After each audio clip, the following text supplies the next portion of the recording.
Estamos aqui para a gravação de mais um programa da série Diálogos com hoje, estamos falando hoje aqui, Ana Belém.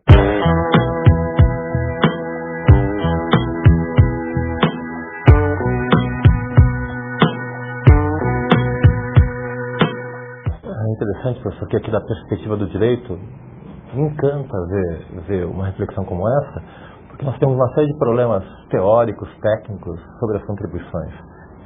Primeiro, a questão da vinculação, que é um problema que nós temos, que a gente vai discutir ainda, que o problema da reforma tributária é um pouco mais amplo. O professor Deverfalo sempre diz, a laranja é maior. A reforma tributária é só metade da laranja, a outra metade é a reforma do Estado, a questão do gasto público.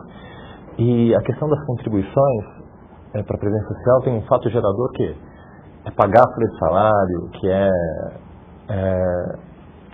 faturar, são vários fatos geradores que tem uma referibilidade difusa em relação ao contribuinte, ao benefício que ele tem. Então, na verdade, todas as conexões que se procuram fazer do fato gerador ao benefício são todas abstratas e ninguém consegue explicar exatamente isso. Então, me parece um caminho muito interessante, porque, na verdade, a Previdência Social é um bem comum de todos nós, é o maior problema que nós temos hoje em dia para estar financiando claramente, e encontrar um tributo vinculado estritamente à Previdência Social, para resolver a questão da Previdência Social. Universal. De forma universal, todos uma base ampla, nada mais justo do que um imposto como esse, uma base extremamente ampla. Eu acho que esse é o caminho exato. Vi aqui numa entrevista que o senhor deu a Isto É, em 29 de fevereiro de 2008, comentando um pouco sobre isso aqui, e se eu não me engano, aqui a proposta até que esse tributo tenha o percentual de 0,5% na entrada e 0,5% na saída. Não, só 0,5%. Um tributo sobre movimentação financeira só com 0,5%, se fosse na entrada e na saída, seria 0,25% em cada lado. Ele arrecada o mesmo montante de recursos que a contribuição patronal das empresas ao INSS, que tem uma alíquota de 20% sobre folha. Então, você vê o potencial desse tributo, né? Com uma alíquota de 0,25% na entrada e na saída, ou 0,5% só nos débitos bancários, se geraria os mesmos 46 bilhões de reais, que é o que hoje é a contribuição patronal ao INSS arrecada com a alíquota de 20%. Agora, o mais importante ainda, eu vi que é o seguinte, não é só o Brasil que está tendo problemas de financiamento da Previdência, porque essa vinculação entre a Previdência e o trabalho assalariado ou folha de salários, essa é uma vinculação que está se desfazendo no mundo moderno. Hoje em dia, os processos de terceirização, autonomização do trabalho, autoemprego, poupança de mão de obra nos processos de produção, o que está acontecendo? A base tributária sobre a qual hoje se assenta o financiamento da Previdência é uma base que está encolhendo no mundo inteiro. E é uma base profundamente instável, ela varia em função da conjuntura econômica, ela tem gerado... Olha, a questão previdenciária não surge só no Brasil, a Europa está discutindo isso ativamente, a Inglaterra, a França, porque há que se buscar uma nova base de financiamento da Previdência que não seja a folha de salários, a folha de pagamentos do trabalho assalariado, porque essa é uma base que está, digamos assim, encolhendo e aumentando a base de cálculo, né? Na medida em que encolhe, aumenta a base de cálculo, que incentiva cada vez mais que as pessoas constituam pessoas jurídicas, há uma série de casos discutidos no Conselho de Contribuintes que deu origem a 232, que você começou o seu livro discutindo a 232. Exatamente. E de que foi derrubada justamente porque atacou os profissionais liberais. Liberais, né? Que usam o quê?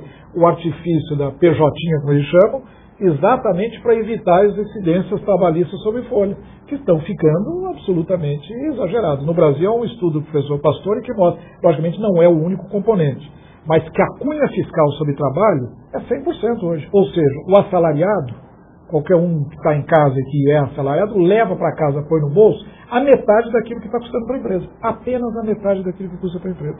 Não é possível. Deixa eu entender, então. A proposta está interessante. Ou seja, eu tiro essa base estreita, que cada vez do pobre coitado do assalariado formal, não é? Aquele que tem emprego, carteira assinada, e que não tem como trabalhar com a PJ. Então, esse tem que pagar, tem que contribuir para a Previdência. Cada vez tem que contribuir mais. não é? Então é um desespero ver ali incidindo 20% sobre o valor pagando para o INSS, que você nem sabe se vai usar ou não vai usar, e vai ter, que retorno você vai ter. Em vez disso, eu troco isso, desonero a folha de salário, incentivo o emprego, incentivo a formalização da economia e crio um tributo com uma base muito mais larga, que todos tributam e que ninguém tem como sonegar. Não tenho depositário infiel, não tenho... De 0,5%. E você gera exatamente a mesma arrecadação. E essa é uma base que vem crescendo ao longo do tempo. Ela guarda uma correlação muito estreita com o próprio nível de atividade da economia. Portanto, na medida em que a economia cresce, essa base vai crescendo também, diferentemente da base salarial, que é uma base que não guarda uma correlação tão estreita com o crescimento da economia. Agora, o mais importante é que, do ponto de vista filosófico, faz sentido, porque previdência é, digamos assim, um bem público. É uma preocupação da sociedade, até um determinado patamar. Até esse patamar que a Previdência brasileira garante hoje, né? Que está em torno do quê? De uns 10 salários mínimos, mais ou menos? Mais ou menos isso. O patamar da Previdência Pública hoje é alguma coisa em torno de 10 salários mínimos. Ou até menos. Ela vem sofrendo desgaste, acho que está em torno de 7 salários mínimos. Então veja, a sociedade hoje já paga por isso. Porque o assalariado paga muito, mas o que o assalariado e o patrão pagam não é suficiente para custear a Previdência. Por isso é que se criou o COFINS, tem a própria CPMF, outros, no final, é a sociedade que está pagando. Só que não é a sociedade de maneira universal. São aqueles que geram nota fiscal, que registram a sua atividade e que estão na economia formal, que tem uma carga tributária muito alta. Ao passo que aquele que está na informalidade acaba não contribuindo com esse sistema de financiamento. De modo que se você cria um mecanismo que seja absolutamente universal, primeiro, você atende filosoficamente ao que é um bem público e, portanto, a sociedade como um todo deve pagar. E, em segundo lugar, com uma alíquota muito mais baixa e insonegável. Eu acho que é por aí que nós vamos caminhar. Voltando para o olhar jurídico. Primeiro, uma sensação de desespero, que nós tributaristas ficaremos desempregados. Hoje em dia, o que movimenta os grandes escritórios é o PIS e o COFINS, que graças ao movimento da não cumulatividade, a indeterminação do que é insumo, do que dá direito a crédito, ninguém consegue entender o PIS e COFINS, ninguém consegue compreender esse fato gerador que é o faturamento, a receita bruta, e principalmente porque faturamento e receita bruta nos diversos setores da economia, no financeiro tem um sentido, no comercial tem um sentido, para a pessoa de serviço tem outro sentido, no industrial tem outro sentido. E o que acontece? Acaba se criando um regime tributário específico para PIS, COFINS no setor financeiro, no setor do agronegócio, ou seja, é uma legislação extremamente complexa e que ninguém domina. A gente vê na Constituição que a Previdência Social vai ser financiada por 3 contribuições, 3 grandes fatos geradores, além dos recursos orçamentários.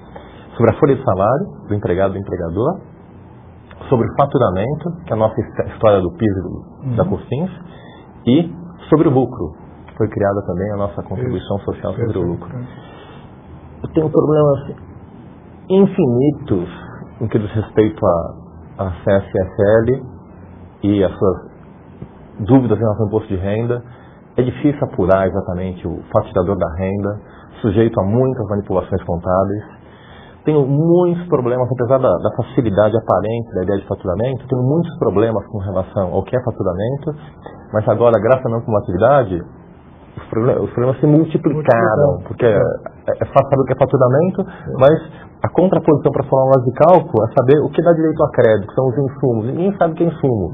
Então, uma complexidade imensa em cima de tudo isso. Essa eu digo, a grande preocupação. E só para concluir, a outra base, que é justamente incidir sobre a folha, que é mais fácil de incidir, é mais confortável para incidir, eu tenho um problema também de sonegação, depositário infiel, tenho problemas penais, tributários gravíssimos aí. Então é interessantíssimo porque eu varreria praticamente da Constituição esses 3 dispositivos que causam uma grande complexidade, que travam o Supremo Tribunal Federal, um julgamento que foi histórico, foi saber se a 9718, o aumento para a receita bruta, pós-emenda constitucional era válido ou não era válido. Então, enxurradas de ações hoje em dia discutindo o que é receita, o que é PIS, o que é COFINS, o que é faturamento, o que é renda. Ou seja, resolvo tudo isso, tem uma base ampla, mais solidária e com 0,5% eu resolvo tudo isso. Uma observação mais. Nós, na Fundação Getúlio Vargas, fizemos uma pesquisa sobre a CPMF a partir do Siga Brasil, porque o SIAF não é público, e constatamos que, aparentemente, o próprio Siga Brasil havia desvios da CPMF. Do ponto 38%, que era a alíquota da CPMF, ponto 2 era para a saúde, ponto 1 para a Previdência e ponto 8 para o Fundo de Combate à Pobreza. O interessante é que pela ambiguidade, pela vaguidade da ideia da função saúde e função social de combate à pobreza, o dinheiro para essas duas áreas, ou seja, ponto 20 para a saúde, ponto 8 para o combate à pobreza, se irradiava por vários ministérios.